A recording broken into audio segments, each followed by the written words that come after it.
Yeah, we're doing 2-port systems, and we have a test on Monday.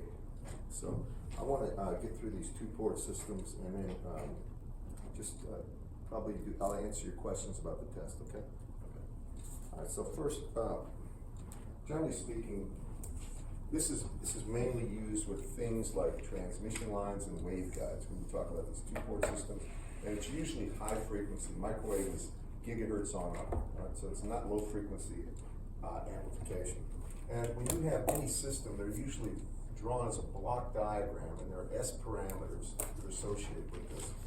Here, again briefly, you're going to have some voltage going into, that's a wave going in, that's called V1 positive. And then there could be a reflected wave or a wave due to this other port here. And this is V1 minus, and this is port 1. Then on port 2, you'll have the same. You'll have V2 plus going in, and then you'll have V2 minus coming out. Now with this, the way you specify the S parameters, this is a 2-port system, so it'll be a 2x2 matrix. And you really have V1 minus is equal to, and it's S11 times V1 plus S12 times V2 plus. And V2 minus is equal to S21 times V1 plus S22 times V2 plus. The way it's usually written is just V right here, or V minus, is equal to S times V plus. Something like that. There's different ways, but that's the way it's done. And sometimes these are put in a matrix form, so the actual S will be just given as some S11, S12, S21, and S22. Just a bit about this. If you look at this, you know, this is the voltage coming out of port 1. So when you have S, it has to be an S sub 1 something, right? Because it's always going to be coming out of port 1. So this is S11 caused by V1, S12 caused by V2. Here it's V2, S21 caused by V1 going in, a wave going in, S22 caused by V2 going in, positive. Now you can have N ports, and the number of terms you'll have in your S matrix are the number of ports you'd have squared. So if it was a 3-port system, it would be 9 terms. 4-port, it's going to be, if you think about a standard 4-port system, that's going to be 16 terms, and it just grows. 5-port, 25, it's a square. All right. 5 by 5, 4 by 4, and so forth. And usually when you have high frequency amplifiers, the actual amplifier's characteristics and everything is given in terms of an S parameters. You'll see that. Now the real thing that's the forward gain on these things are S21. That has to do with how much voltage comes out port 2 caused by V1 port 1, whatever comes in port 1, and they assume V2 plus is 0 to do that. I'm going to go through some of these things. So the first thing I have to do is talk about what this designation is. In general, when you have S, and I'll call it I, J here, for any given number of ports, that's equal to V I minus over V J plus. And this assumes that VI all VI's are 0. Now, I'm gonna go ahead, this is just the definition. I'm gonna show you how this works. If you were looking at the reflection coefficient, or if you were, just looking at, say, the standard reflection coefficient for a matched network. All right, write this down. If we have a matched network or system, that means that the characteristic impedance, you would have something like this. 50 ohm cable, then you would have an S matrix here, 50 ohm here, and you would assume the load is 50 ohm as well. So this is a matched system right here. What it means is the waves that come out of here, when you get V2 minus, nothing comes back this way. Nothing goes back and feeds the port. There's no reflection. Now, if you have a matched system, then the reflection coefficient at port 1, this is 1 and this is 2, at port 1 is just S11. And if it's a matched system, the reflection coefficient at port 2 is just S22, if it's matched. All right? And I'll prove it. If it's not matched, then all bets are off. Now, generally for a matched system, and that's the way systems are designed to operate, then your forward gain, the forward voltage gain,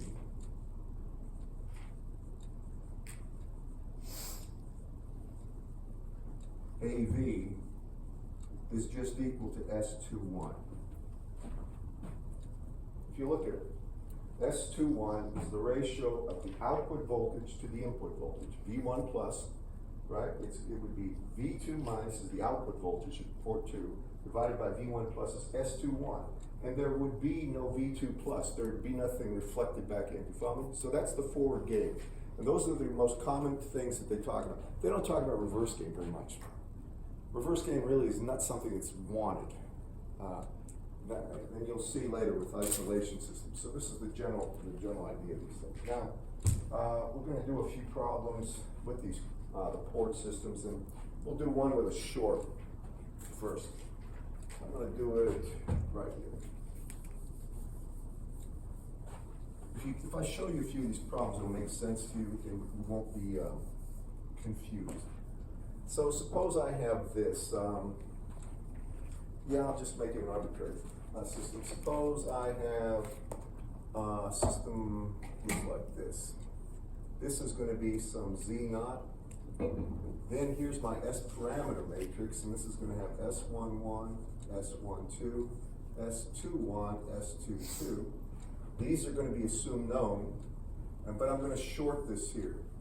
So this is port 1, port 2 is shorted. And what I want to know now is the reflection coefficient here. All right, now, to tell you the truth, nobody would do this, at least not for any operational thing. They might do this to actually calculate certain things, right? But to confirm certain measurements. But if S1, if all those S parameters are known, reflection coefficient is always defined as V1 minus over V1 plus, right? V1 plus is going in, and V1 minus is coming out. Follow me? That's the definition of reflection coefficient. So if you come over here to this actual S parameter matrix, I want you to see what happens here. This is where V2 is, right? And V2 plus is going this way, and V2 minus is going this way, but we know that V2 plus V2 minus are equal to 0. They have to be, because it's a short, right? So the sum of the outgoing and the incoming are 0. Some people will say, why don't you make V2 just 0? Well, because there's both a transmitted and a reflected wave that's summed to 0. So now you can say that V2 minus is equal to minus V2 plus. I think we can all agree on that. Right? Remember what I'm going for, V1 minus over V1 plus. So I come here and I change this equation. I'm going to solve for V2 plus here, but I make V2 minus here just equal to minus V2 plus. Do you all see what I'm doing here? Got me on this one, guys? Everybody? How many are we missing now? 1, 2. Okay. Light goes on. Oh, the video will get them all. So, the rain kept them away. Now I have this, right? Now I'm gonna solve for V2 plus. What do you see happening? V2 plus, remember I'll take this to the other side, right? And move this to this side, so it's gonna be minus S21 V1 plus. That comes over here. This to the other side means I'm gonna have S22 plus 1 times V2, so I divide that by S22 plus 1. Do y'all agree with me there? I'm not making this hard. This is actually in his text. That's the reason I chose this one. Because if you can't read my writing, you can at least read the text and see it. But I want to go through it with you. Now that's V2 plus, right? Yes. You all see it? Now I'm going to take this and stick it in here. So now I'm going to have V1 minus equal to S11 V1 plus S12 V2 plus, which is going to be minus S21 over 1 plus S22 times V1 plus, right? And now I can go ahead and divide this by V1 plus, and so I get the reflection coefficient at port 1 equal to V1 minus over V1 plus equal to S11 minus S12, S21 over 1 plus S22, and that's the reflection coefficient for this one. Follow me? It's just going through a simple problem to show you how you would calculate the true reflection coefficient if the output was terminated in, say, a short. Now, what about if it's terminated into something else? Well, then, it depends if you have a length of transmission line that's terminated or if it's just terminating into a resistance. We're going to do some of those, okay? Follow me on this, though? That's the first problem. Any questions about this? Try to keep it simple. Next problem.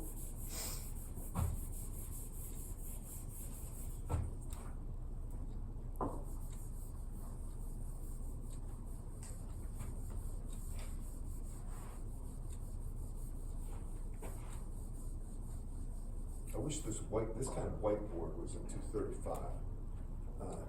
So that glass. That glass is the worst thing to write on. I don't know who. Have you ever had class in 235? Yeah. All right, I write on the board. Yeah, and that glass is the worst possible thing. This morning I made a verbal complaint about it to the class. All right. Next.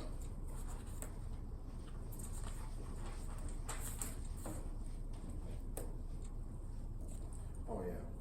Suppose we want the S parameters for this.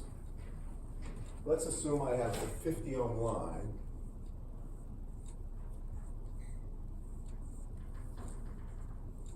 Now this one you're going to pay attention to because it's a little tricky. And then I just have a 100 ohm resistor here. This again is in the book. And then I have 50 ohm line.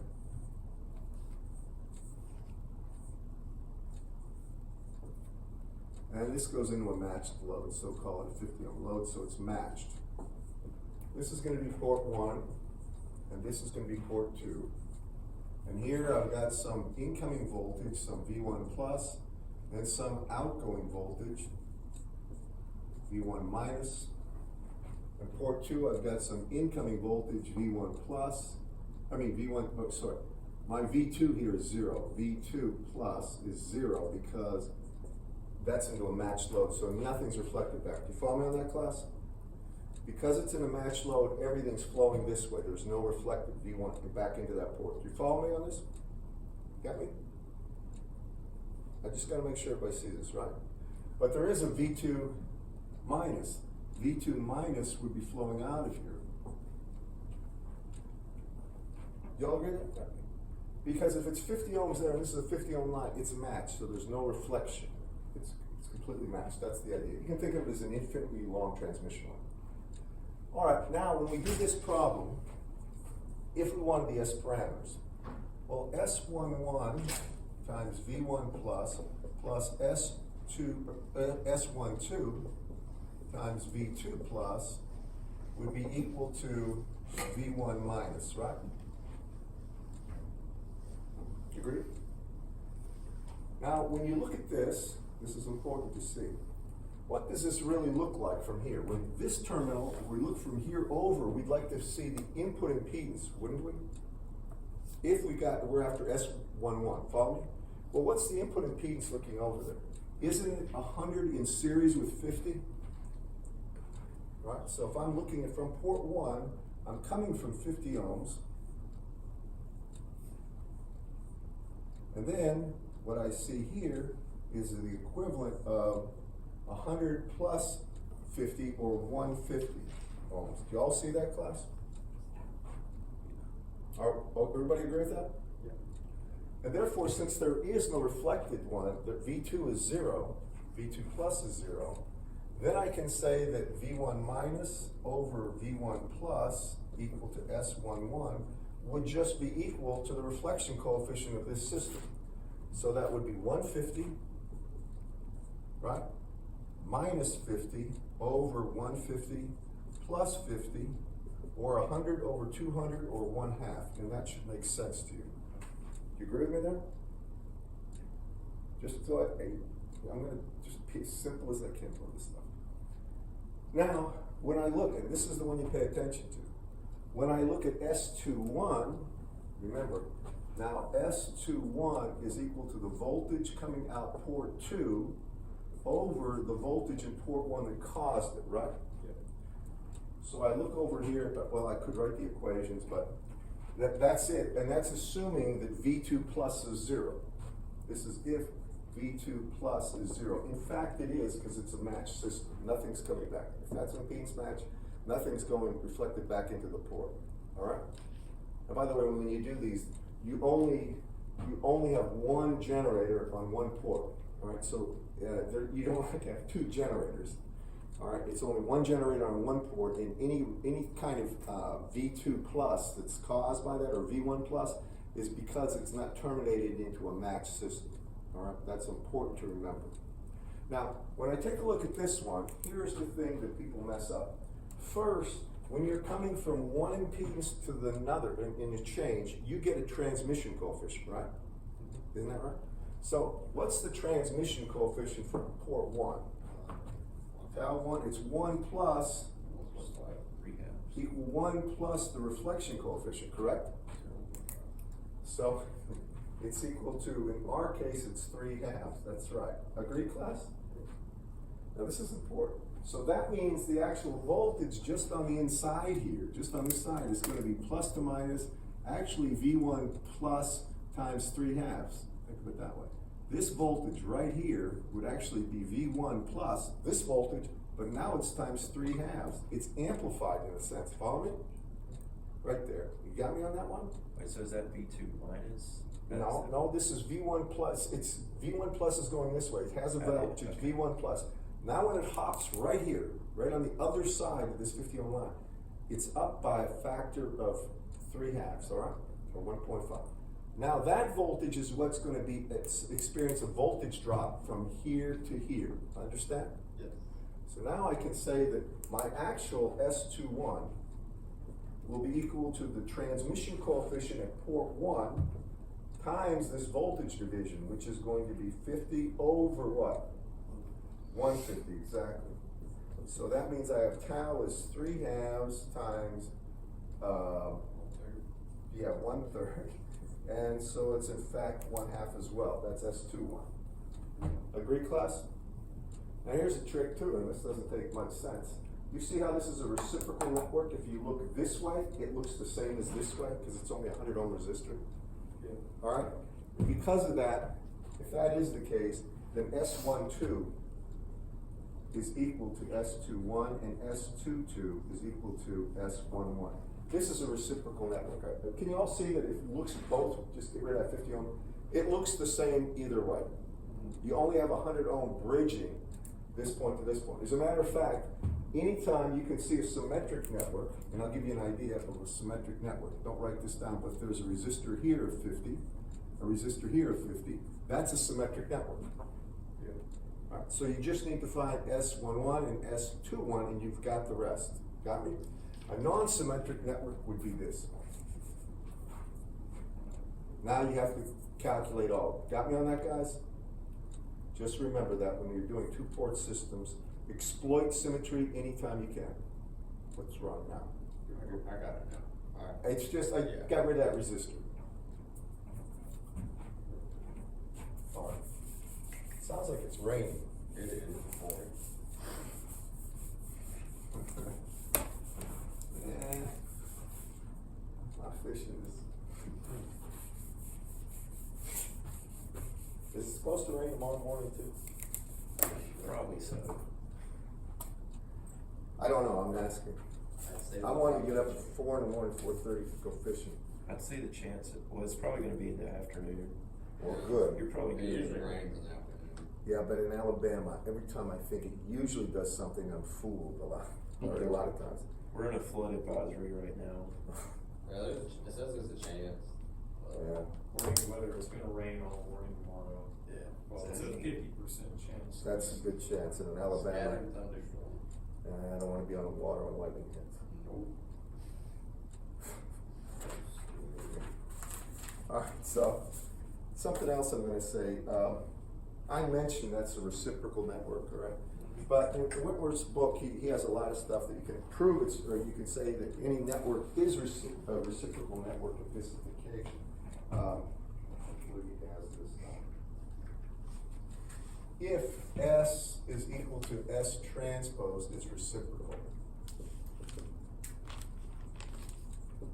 And what I mean by that, if I have A, B, C, D, and I call that a matrix A, then A transpose, the transpose here, is just leaving the diagonals alone and switching these. Yeah.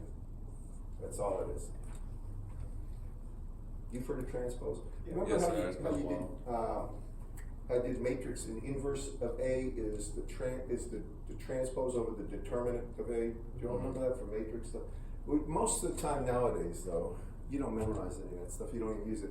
With a calculator or a computer, if I went the inverse of matrix, I just did like the way I do it in MATLAB is just simply either INV or just take 1 over, 1 slash the matrix, and it's the inverse. So it's no need to bother with a lot of the older things that we're talking about, how to do this manually.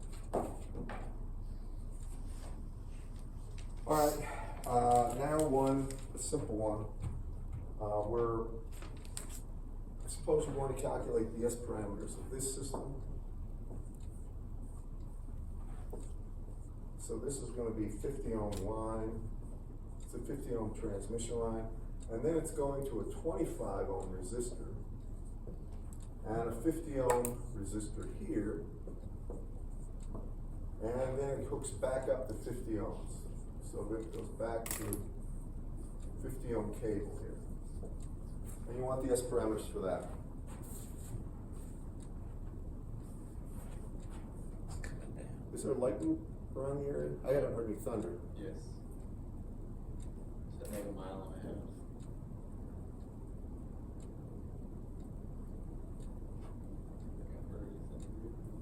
Alright, suppose we want to do this one, and let me put the parameters up here. V1 minus is equal to S11, V1 plus S12, S12, pardon me, S21, S12,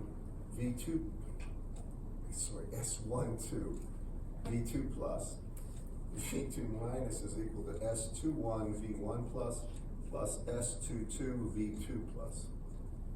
So I want to solve for the S parameters on this. Now, you all see that this one, I'm going to state is going to be into a matched system. So I can put a 50 ohm load on it, and I can say that this is matched. All right. That automatically means that V2 right here is equal to 0. We're going to look at port 1 first. This is 1. This is 2. And the entire system, the S parameter system, is about this 25 and 50 ohm connection.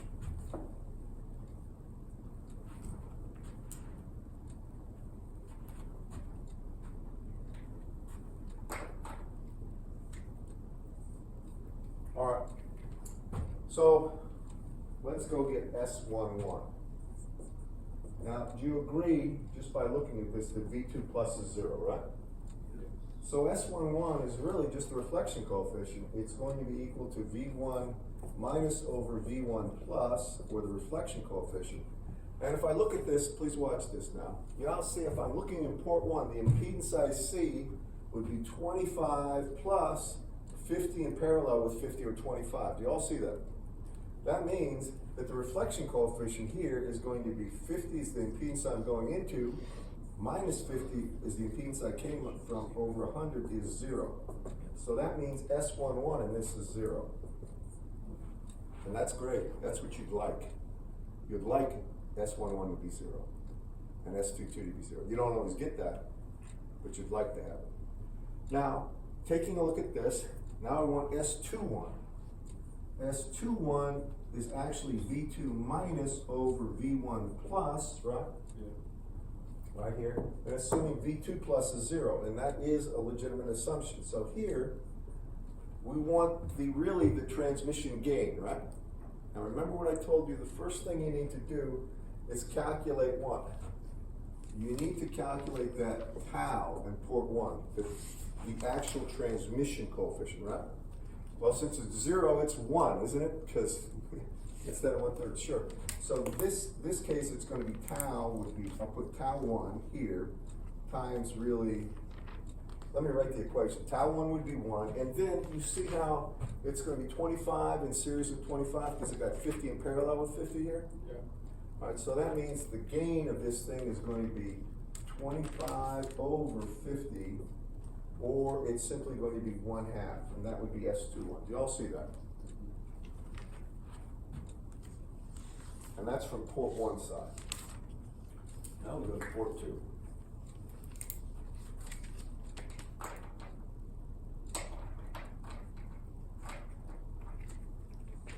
So for port 2, what happens?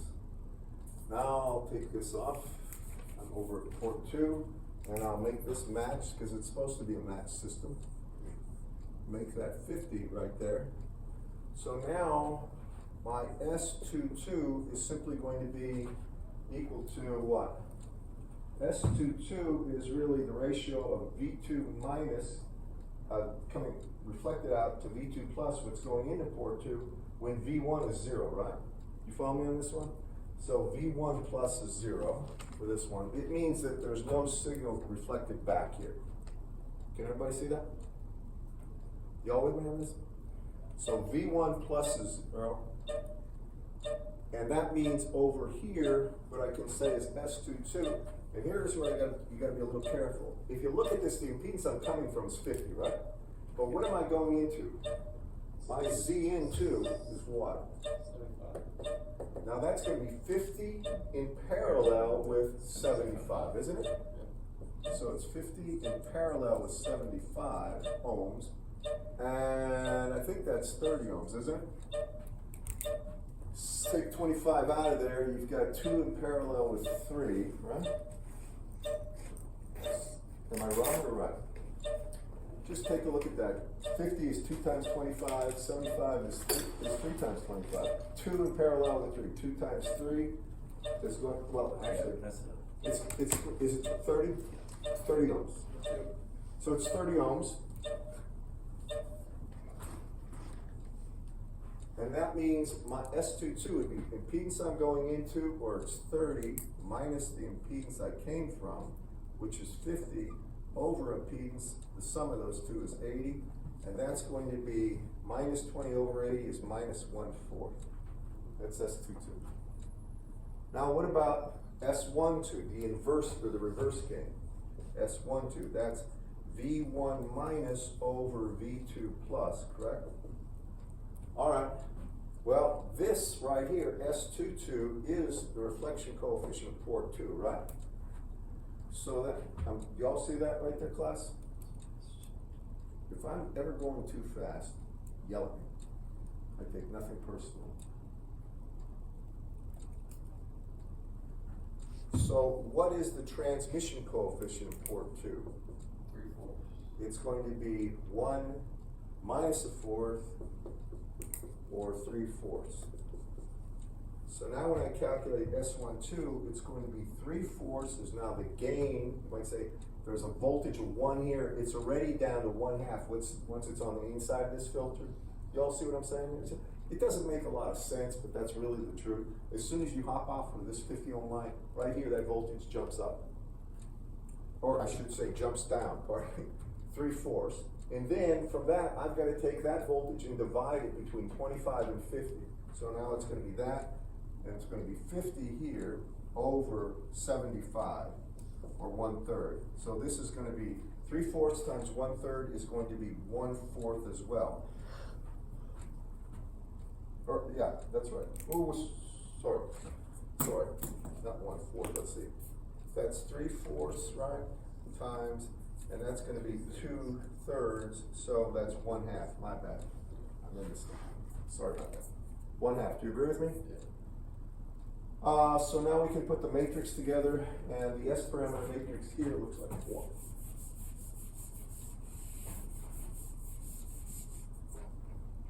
Just look at it. The S parameter matrix for this one is S, what is it, 1, 1 is 0, correct, class? Yeah. And then we have S21 is a half. Then we have S12 is 1/2, and minus 1/4. Is that right? Yeah. Okay. Now, just looking at that, It's the same you as can the see. transpose. Huh? Should just be the same as the transpose. What's that? Oh, yeah, guys. You're absolutely right. Sorry. It is it's same as transpose. So, that, oddly enough, that is a reciprocal network. Is this one, do you see it in the text? Yeah. I don't know, does he ask anything else about that one? No, it was just asking to verify if it's a reciprocal network or not. And so the transpose is equal to S, and therefore it is, right? Yeah. Okay. Now, I'm going to tell you this. If you want to know if a network's lossless, and this may be of importance in radar and things like this, if you've got something built and you want to see if it's lossless, because I'm going to tell you one thing. A lot of things you're going to see that we cover have used ferrite materials and for directional reasons that I can't get into right now. But when you build the whole thing, you don't want a system that's lossy. I mean, the systems we see here, we know it's lossy if you see a resistor. That's a no-brainer. But when you build some systems, you oftentimes don't have a clear understanding of how much loss is going to be involved with, especially with materials like ferrite. So the way if you can find out if a system is lossy is this way. You measure the S parameters.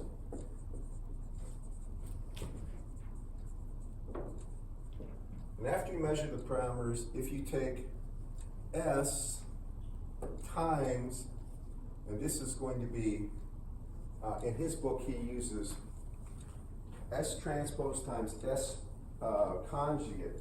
So it's S transpose times S, and this is going to be, that star is a conjugate. You should get something that's called a unitary matrix, or with all the diagonal terms 1 and everything else 0. Follow me on this? So if it's a 4x4, it would look like this. Only diagonal has 1s on it. Now you can actually build some of these things. If I use capacitors where resistors there, and inductors, well, those are lossless theoretically, right? If they're pure. And if you actually do this, you will get nothing but diagonal 1s when you take the transpose times the conjugate. But when you do measurements, and you do them especially over a frequency band, you would like to see, if you're going to use it for a high power application, that it's at least low loss, where these would be like 0.9, 0.95, 0.98. You wouldn't want something here that's a half, because that means it's a fair amount of loss and you're losing a lot of power, and they'll heat up. Remember that. Anyway, that's something I wanted to cover. Then, the last thing I'm going to just tell you, I could cover circulators, but, and moving the reference plane, since we got a test on Monday. I'm gonna stop with this. The last thing I'm gonna cover is insertion loss, or, he calls it this is gonna return loss and insertion loss. So return loss, all right, is equal to minus 20 times the log of the magnitude of, really, it's going to be, the way I know he has it with S parameters, but this return loss is really the magnitude of the reflection coefficient at the port.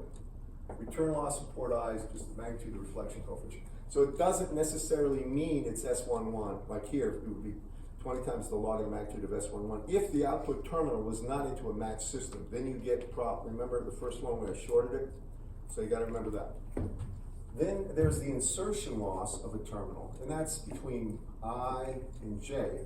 And insertion loss is minus 20 times the log here of VI over VJ. It's VI minus over VJ plus. So if you think about insertion loss, you think of the S21 and S12 terms.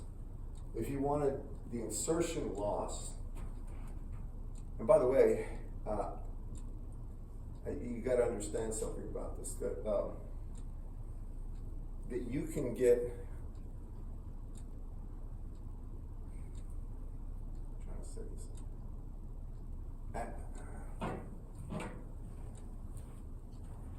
he has in his book insertion loss is minus 20 times the log of like S21 or S12 if you look at that, depending if it's forward or reverse. But the thing about that is assuming the signal is decreasing in amplitude. Now when you build amplifier circuits, it won't be a loss, it'll be called insertion gain. And he doesn't talk about that. Because instead of losing, you're gaining signal strength. Follow me on that, class? So with amplifiers, instead of loss, you'll see gain. Or you're gonna see something where the insertion loss has actually got a negative value, which means it's amplifying it. Are you with me? And we could calculate that, but everybody can take logarithms, magnitudes and logarithms in this class fairly well, I assume. So I'm not going to spend any more time on that. Now for the next amount of time, because we have over half an hour now, I'll answer any questions that you have about the test, or if you want to go over something. And if we're done early, I'll let you out. I can keep going, but what I really wanted to do is make sure I cut some time in for the test. So, how many questions? 5 pages, how's that? And each page will have a problem that a number of things will be asked about. You know the way I give tests. All right, so you know, where did we leave off? We ended with waveguides, right? Yeah. So that means we have antennas. We have EMC. I'm just thinking about what's in the We had antennas on the we last, did. we did antennas on the last. I'm sorry. This test starts on chapter 9. This one starts with like the wire stuff. Yeah, but you see, yeah. All right. So we've got EMC. You're going to have to know. Remember the problems I gave you with the 11th harmonic? You want the voltage in dBV, dB micro, or dBm, or dB microvolts, or the power in dB dB milliwatts, dBm. That will be on there. Matter of fact, everything covered since the last test is going to be on there. I haven't made it up yet. You have to know components, what they look like at high frequencies. Remember, with wire, that you get both AC and DC resistances and AC and DC inductances, right? I don't think there are really any complicated formulas that I need to give you. Let me just think about that for a second. There will be that Smith chart stuff for microwave on there. What else in chapter 9 was there? Inductance. All the digital signals. Oh, yeah, the common mode chokes. Common mode, Yeah. Common mode chokes, for the digitals, well, the digital part's all about how we use the envelope method, the worst case. What about shielding? Well, yeah, and when I talked about the shielding effectiveness, we did problems on that, right? Yes. It gave you some, so shielding would be on there. Different filter stuff that we did. Yeah, really, and I haven't made it out yet, so I can't tell you exactly what's on it. But that's the topical material. And by the way, I can use something like an antenna to create a signal that strikes a shield. Follow me on that? That's still a legit problem, so I don't want you to worry about this, but it would be like a simple short dipole or something. If it's a half wave, I'll give you the formula. It's going to be a short dipole if I use the antenna. I think that's about it. Microwave circuits, so Smith chart stuff. I'm not going to ask you for microstrip to memorize those formulas. I'm not going to ask any of that. Yep. You could bring a compass with Smith charts. Yeah, well, you need a straight edge, right? And you've got to remember how we did that. We didn't use a compass, did we? So, I mean, you can bring one if you want. There's no downside. But really, the thing you need is a straight edge for that one. And you've got to be able to read the Smith chart. How about you bring your rotated Smith charts? You print them off yourself if you want to blow them up or anything. I'll be happy to bring them, but that's in the file, right? You can enlarge that and print it off if you'd like, so it's easier to deal with. Y'all do these problems, guys? Right? Any questions about any of them? Could you do a Smith chart problem? Yeah, how about we do one from scratch? That's fine. We come up with one. Yeah, because I'm still getting confused on when to do a capacitor or an inductor. I Well, understand you the can shunt do either. series. Remember that you can do either. It doesn't matter. Well, that's the problem with this. You have to know if you have a normalized impedance that's got a real part greater than one. You have to go to the admittance command. You can't put a series of. But by the same token, you can add an inductor or a capacitor in shunt and still get back. All right, so let's pick up one. Since you brought up that topic, I'm going to come up with this thing. I want to match this. I have a ZL equal to 100 plus J 100. And it's going to be matched to a Z naught equal to 50. All right? So here's my 50 ohm line. And now I've got to create a matching network that matches it to ZL. Right here. So, work with me. If you got a Smith chart, work with me and look at this. Make sure you see all these points. So for here, there's my equator. There's the center. Here's the first circle. And there's the rotated circle. I'm not drawing to scale, but trying to. Are you with me? So our first thing we do is we find the normalized ZL, which is going to be equal to 2 plus J2. Agree, class? That's inside the one circle, right? So first we plot it. So 2 plus J2, that's J1 here. There's J2 about there, well, about here, I think. So, and this is the 2 circle right about there. So your first point's going to be right here, and that's going to be ZL equals 2 plus J2. Do y'all see that right there? Okay, good.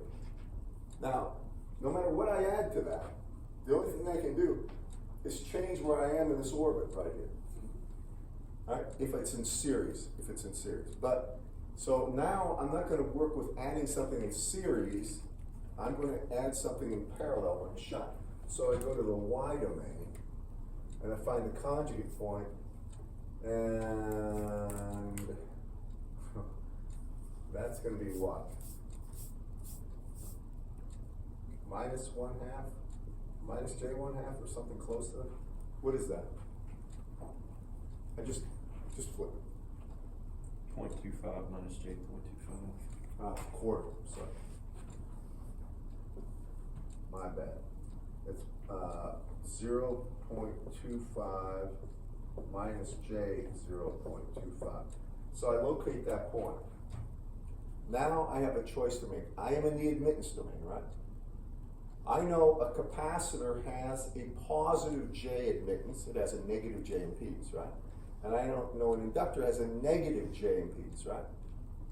But which way do I want to go? I know I have 0.25, so I'm going to go this way. And I'm going to go and guys, you're gonna have to tell me where I go. So I go up that field line, or really up that line, and I hit this point here. I know it's 0.25, right? But what's the imaginary portion? Plus J, help me out. So plus J. This is where you need good eyes. 0.46. What is that? J 0.46-ish. J 0.46, Yeah, right around there. Yeah. Okay. Give or take. which means the change is gonna be 0.25 plus 0.46 J, right? So here I'm going to add something in parallel. I'm just gonna put this down here. I'm gonna add plus J, 0.71. yeah, that's 0.71, and this is in the admittance domain. Let me just box that now.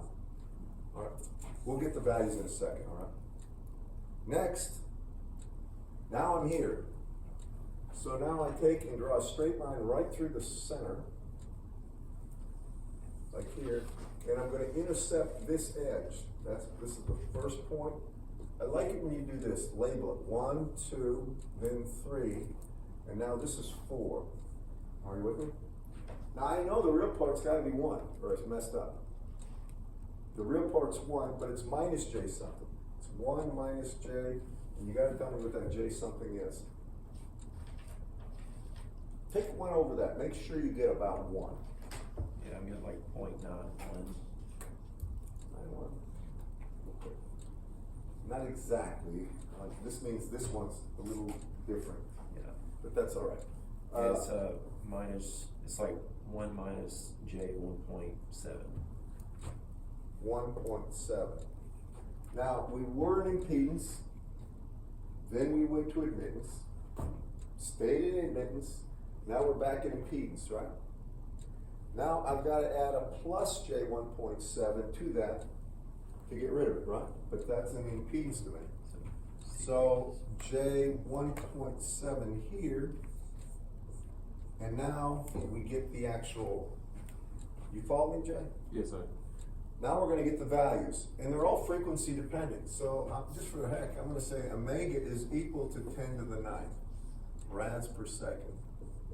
Make it easy on me. Forget pop, no more pop, just leave it like that. All right, if that's the case, then let's start here. This is a normalized capacity. We need a capacitive admittance, right? So I like to do it this way, some people don't. X sub C is equal to 1 over J omega C. Normalized divided by Z naught. Now that's normalized capacitive reactance, small c, right? X. 1 over that would be the admittance, right? So 1 over X sub C would be equal to J omega C times Z naught. That's what's equal to 0.71. Follow me? That's normalized.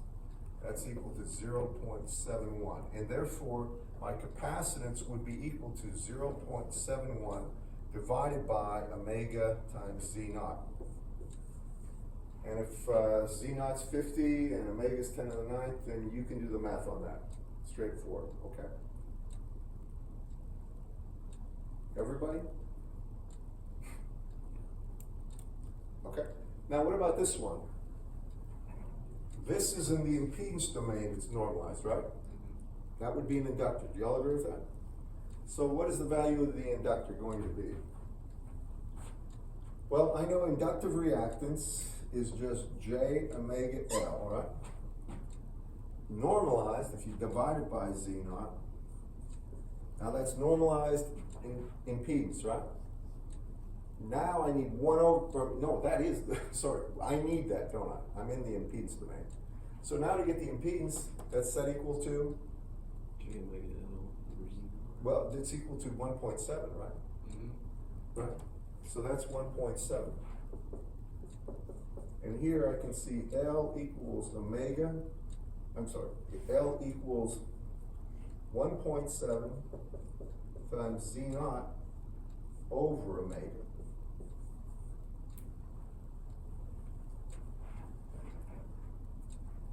And that's it. Agreed?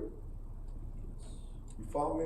Are you getting what I'm doing? If it's inside the 1 plus J something circle, you have to go to the admittance domain, because nothing you add in series with that can ever get you out of, the real part's greater than 1, so your orbit's always less than, it's gonna be inside the 1 circle, and that's where you wanna end up.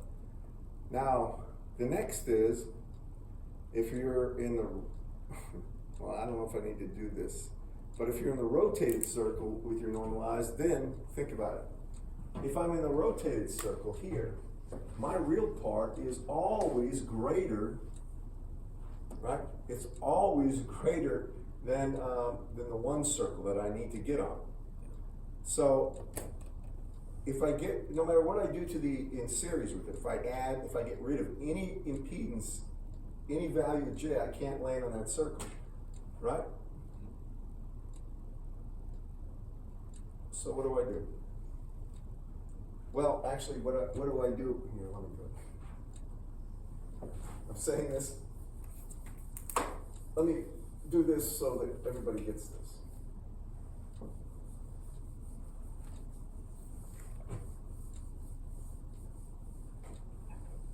Actually, you could add real resistance, but if you add real resistance, you just completely destroy the matching itself. You want no resistive losses with matching. But let me draw it again and tell you how you do this.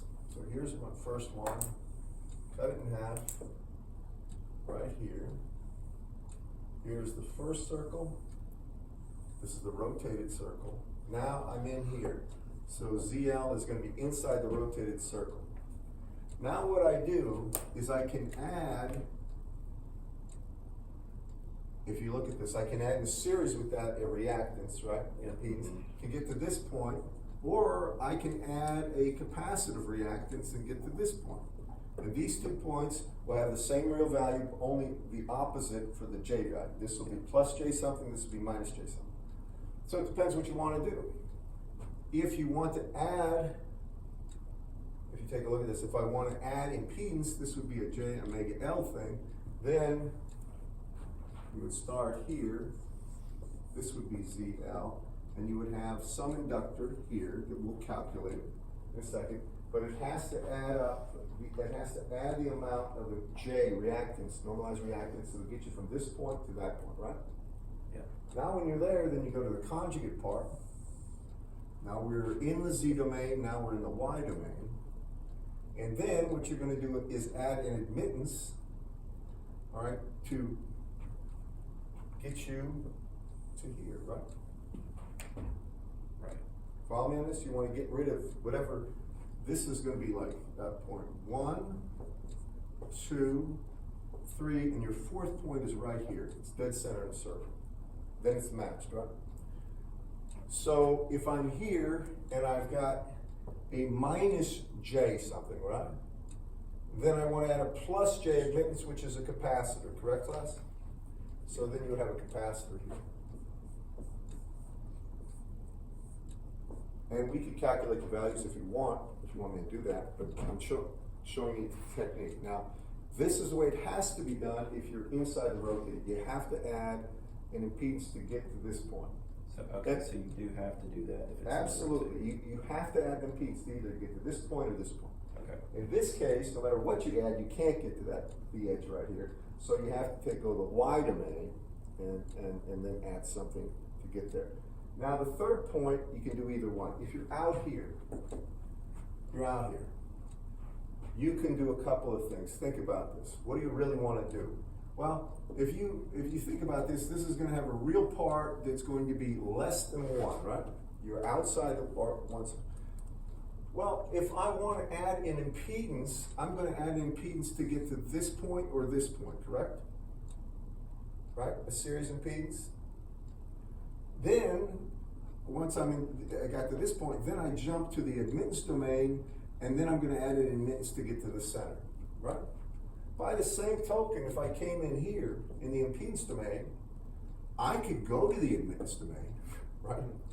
And then I could add admittance to get to here, right? Correct, class? And then I could take 1 over that and add impedance.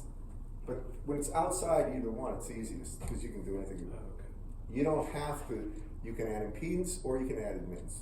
Doesn't matter which one you have first. All right? Any other questions? I'm open to suggestions, questions. If you want, I'll stay here as long as you want. I don't want to cover anything more because it's not going to be on a test, and I know what happens. I have to recover it usually. Any other questions about? Did y'all do these problems? If you kept up, if you want to leave now, you can. But if you got questions, now's the time, guys.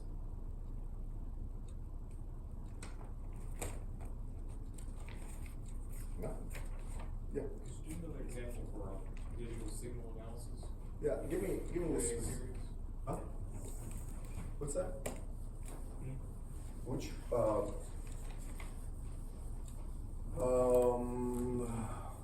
can you give me I gave you a bunch of problems.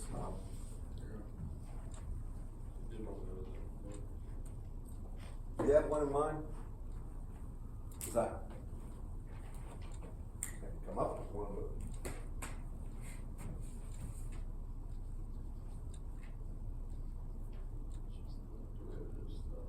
Hmm? Well, that's Fourier series. I mean, I'm not gonna ask you for a series problem. You need that to get, for the trapezoidal waveform to get the actual cross to see. That's the only reason I teach that. How about this? I'm gonna get a clock here, it's gonna have a 0 to 5 volt transition. This is a clock. Plus or minus. It's gonna have F naught, make it 40 megahertz. Alright? It's gonna have a rise time of 20 nanoseconds, and it has a duty cycle, so it has tau over t, 50%, or 0.5. This is common. So, got that. Then I have this circuit. I have R, and I have C. And I want to know what the output voltage is using the approximate method in dB microvolts. So I want V out in dB microvolts at a frequency of 440 hertz, or 440 megahertz. And I want you to tell me what that is. So this is 440 megahertz.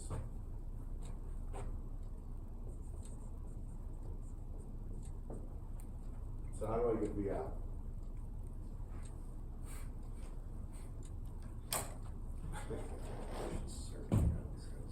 Come on. Well, what do you need to do first? How about we use this, we figure the signal out, all right? So remember what I showed you with the waveform. You graph this axis as what?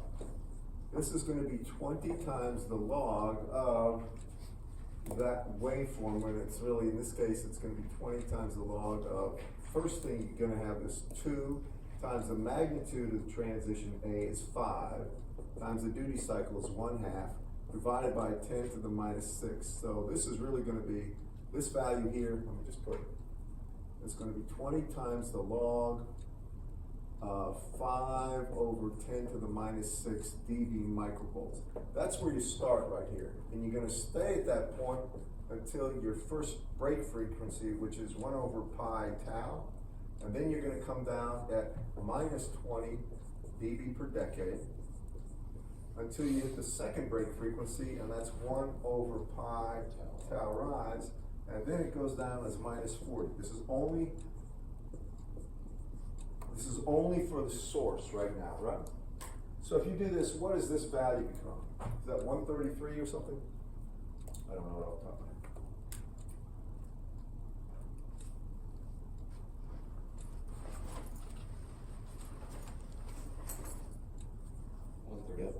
134.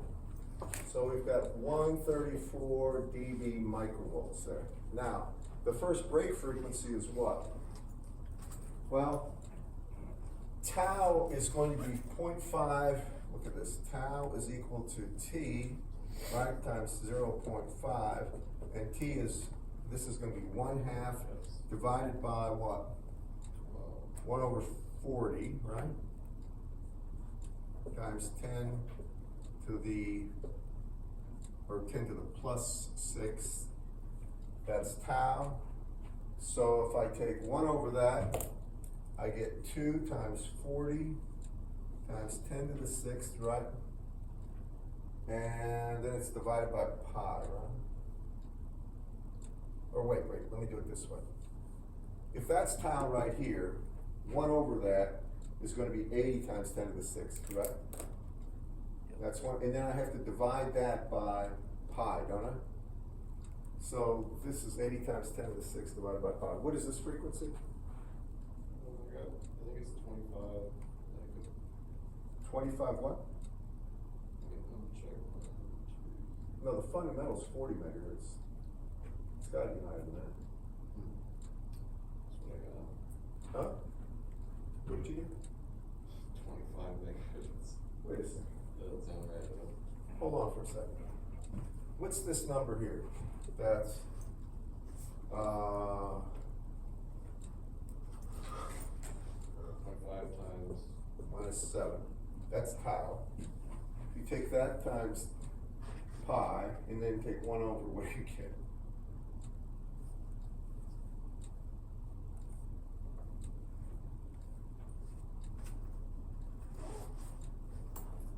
Maybe it is, maybe you are right. Maybe it is 25. Is that right? I think it is. It's really what? It's 40 megahertz times 2 divided by pi, so that is about 25. Check that out. We have 25.5 megahertz. Okay, so this is 25.5 megahertz. My bad on that one. 25.5 megahertz. Now what's this?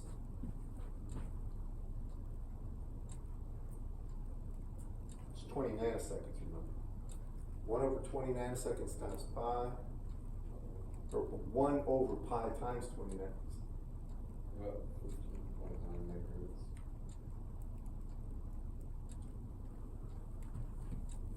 And that's what we got the other day when we did it. Hold it.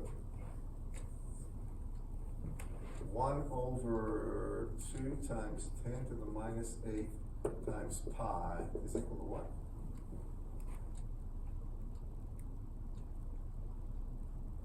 What is that?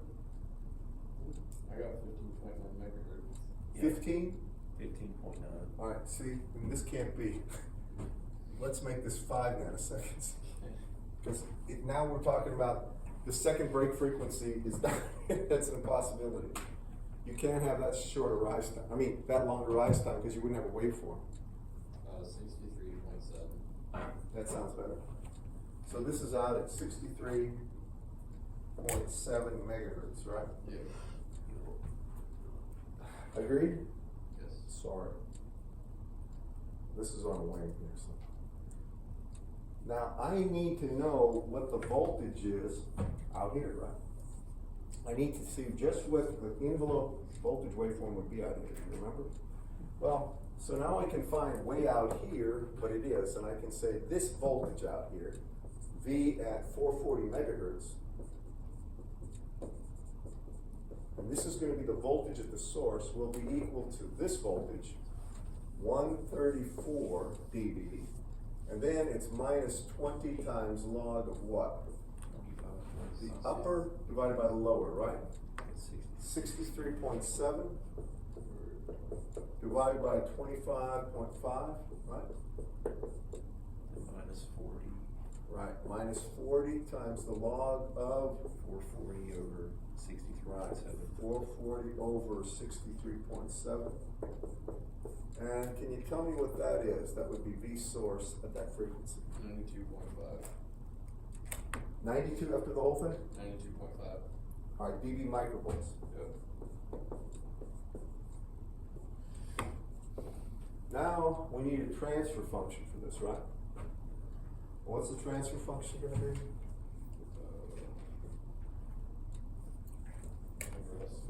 it's gonna be 1 over J omega times C times R, right? And really, if we only care about the magnitude, so the magnitude of H of omega is simply 1 over omega RC. And now if I make, let's say C is equal to, um,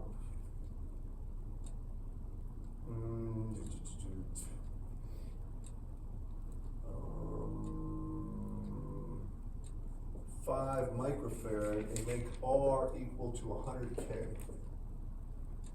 Or 10K. Now, what does this come out to be? So this is gonna be 1 over 2 pi times 440 times 10 to the 6th times 10K or 10 to the 4th times C, which is 5 times 10 to the minus 6. What do you get for that?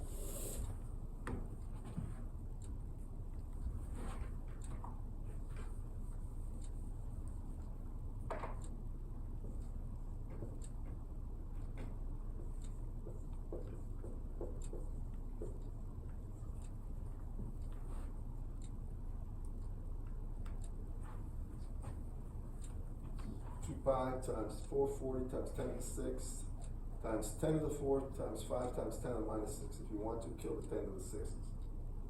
So you get 2 pi 440. Oh, you're at 7.23 nano. Same, I got that too. What did you get? 7.23 nano. For 1 over that? Yeah. You got that. Alright, so that's 20 times the log of 7 point, say that again. 7.23 times 10 to the minus 9. That's small. Now what happens to this? You gotta take 92.5 minus 20 times the log of 77.23 times 10 to the minus 9. It might be negative. It is negative. What do you get? It was like minus 160 something, I think. I mean, no, for 92.5 minus that. Oh. I got 255.3. For this, Yeah, 255.3. or that's just 20 times the log of that? 20 That's times the log of magnitude. that is 162. Minus 162.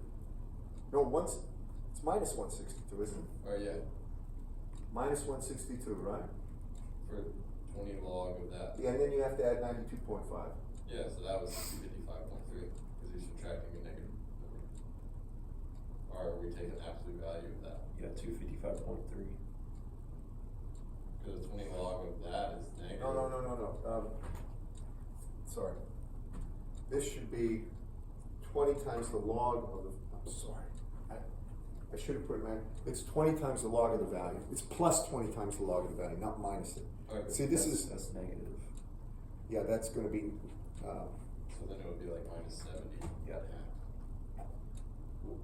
For the total answer. what is it? Minus 70. That sounds What I right. got. Yeah, minus 70.3 inch. Minus 70.3 dB microvolts. Yeah. That's almost nothing. If you take that, right, I mean, you can actually take that back into the actual voltage domain, but that's just about no. Think about that. When we talk about dB microvolts, what are we talking about? That's 20 times the log of V over 10 to the minus 6, right? So if I've got minus 70.3 and I divide by 20, I'm gonna have 10 to the minus 70.3 by 20. And I have to take that and multiply by 10 to the minus 6, right? To get the actual voltage. Well, look at this. This is, call it, it's 7, just call it 70 by 20 is 7 halves. That's minus 3.5 times 10 to the minus 6 is gonna be minus 10 to the minus 9.5, almost minus 10. We're talking about nanovolts. That's what I got. I got 0.3 nanovolts. All right, nanovolts are just, that's zip, all right? The amount of just jitter you're getting, if you try to measure the voltage on a wire, is gonna be in microvolts to millivolt range. I mean, that would be the fluctuation that's just caused by random noise from the atmosphere and from lights and stuff like that. You can't measure that much. It would take an extraordinarily sophisticated equipment to measure nanovolt differences. Okay? In other words, there's nothing. There's nothing on the output at 440. All right, but if you go down in frequency, you'll see there's plenty at different frequencies. That's kind of thought we want, right? Any other questions?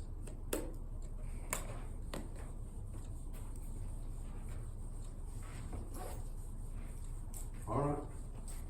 I have not made up the test. Maybe shorter than normal, may only be 4 problems, I'm not even sure.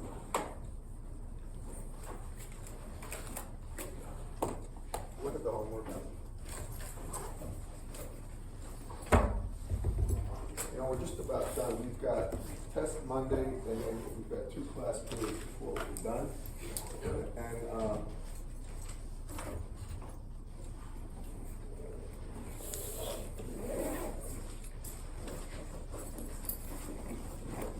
I've got one more lecture material to cover.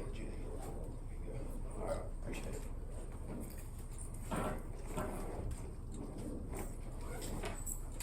We covered all the material basically, we need to. I've done all these circulators and stuff. But I hope you guys got something out of it.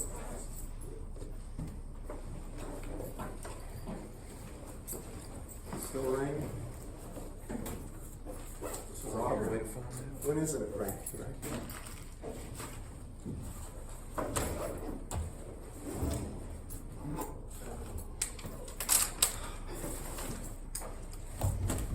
Well, your golf days are, they're gonna suffer, aren't they? Yeah, I was supposed to play this weekend.